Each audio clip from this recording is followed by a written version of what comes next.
Alrighty, now for our favorite time of the week. It is prediction time. I had a rough week last time. Went 6-5.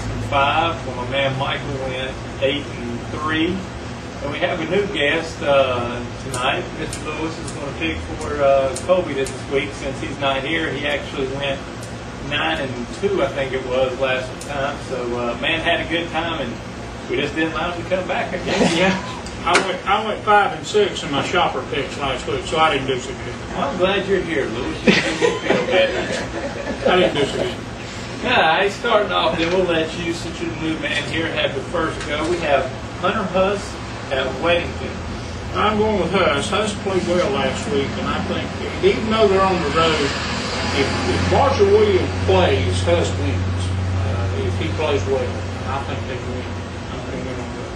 Ryan, what's your prediction? I'm going to agree with Lewis. I think just the way that Huss has been playing the last couple games, they've been getting their offense, kind of ramped up for the season. So I like Huss. I'm going to Weddington, the home team. I've got to make up some ground, so we're going Weddington on this one. And here's one we have, Hickory at North Lincoln. Michael?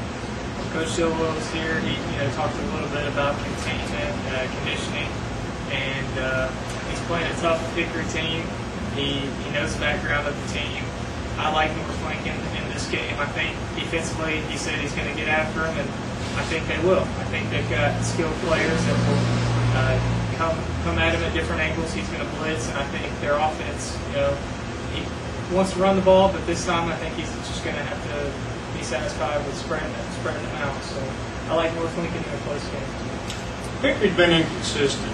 They beat King Mountain last week in overtime, but they haven't looked that good in previous games. I'm going North Lincoln at home. And I'm taking Hickory. That's right, baby. I'm making my move right here. I mean, Lewis. No wonder you were 5-6. You were 5-6. I was 5-6. You were 6-5. Right? Don't get me confused now. Come on now. Well, I'm terrible. I knew that. I'm 10-3 the week before. I'm glad you said it, and I didn't. Well, I was 10-3 the week before that, but I didn't do so good this past week. We didn't know about that. We won't go. Oh, but we'll let you pick the next one because it's your boys, Bessemer City, playing East Road. Well, if Bessemer plays, I'm going with Bessemer at home. East is 1-2 in a row, and they're going to come in ready to play, but I'm going with Bessemer. I think East is going to put up some points. Bessemer's still struggling to score offensively. Their defense will keep them in it early. I just like East Road in this game. I'm actually going to go with Lewis on this one and take Bessemer City being a home team. And this thing, Mike talked about their defense. I think their defense will keep them in it, and their offense has got to come around sometime. And hopefully this will be the week for them. Next up, we got Bandy's at East Lincoln. Tough game for East Lincoln, coming off giving up 28 points to East Gas, and they're losing the game at the end. Bandy's is 3-0. They're, I believe, ranked or at the bottom of the 2A state poll. Their offense is clicking, and their offensive line is big. They got some key receivers. Quarterback Kyle Hauser is playing well. I like Bandy's in this game. I do too. I think Bandy's is playing extremely well, and I think, Coach Loman lost his wife before the season, and I think the kids have sort of rededicated themselves, and they're playing this one for Coach Loman this season, and I think, I believe Bandy's going to win this. I'll make this our first unanimous pick and take Bandy's also. They convinced me. Sorry. Next up is Cherville at North Gaston. I'm going North Gaston. I would have picked Cherville 2 weeks ago, but Cherville had trouble against Chase, and I just wasn't really impressed with Chase. So I think North Gaston might get their first win. I'm going to agree with Lewis. I think that North Gaston showed the ability to play with teams, put up some points. Defense is in question. Cherville this year, they lost most of their skill position players. Thomas Best is their main guy. He makes things happen. But if you shut him down, in my opinion, you shut down Cherville. So I like North Gaston. Terry Wilson decided not to play in that game. I made a statement after week 1. I am not picking North Gaston until they win a football game. And that stays the same. I'm still taking Cherville. Next up, we got Newton Conover and Fred T. Ford. Michael, how do you see this breaking up? Newton Conover is it's looking like that they have left a beat from last year. I mean, they are just on fire offensively, defensively. Fred T. Ford, played a great game against West Lincoln. They've got a great running back, but Newton Conover, just too much defense, too many skill players all around Newton Conover, and an easy one. Newton Conover, like Michael, they're defending state champions in their play line. Nice. And I'll take Newton Conover also. Next, we got a big game a big game down in Gaston County between Forest View and East Gaston. Big conference game there.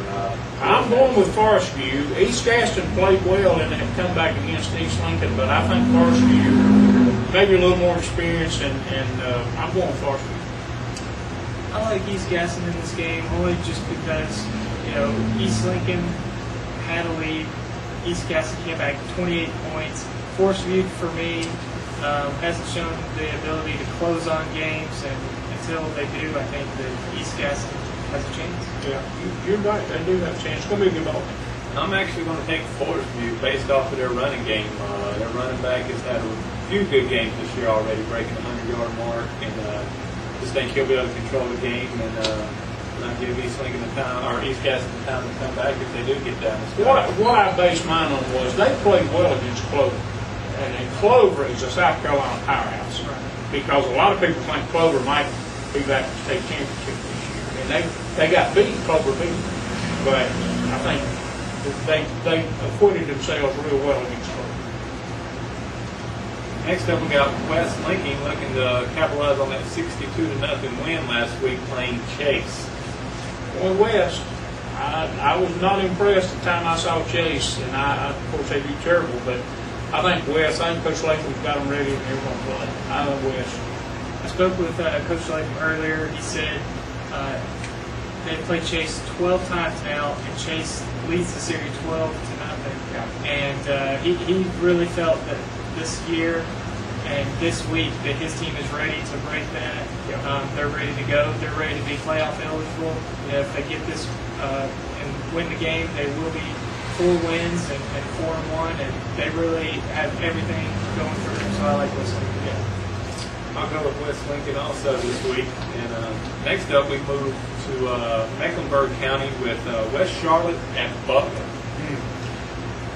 Don't know too much about either one of these, but pick Butler based on their past record.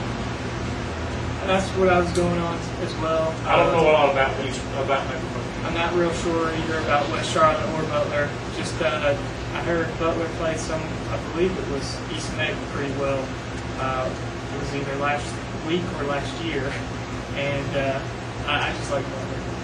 Yeah, Butler right now, a lot of places have them ranked number 1 in the state, so hard to put up with that. I mean, West Charlotte's got a good program too right now, a lot of athletes, but Butler's better coached and probably the team win it all there in the state. And one more game.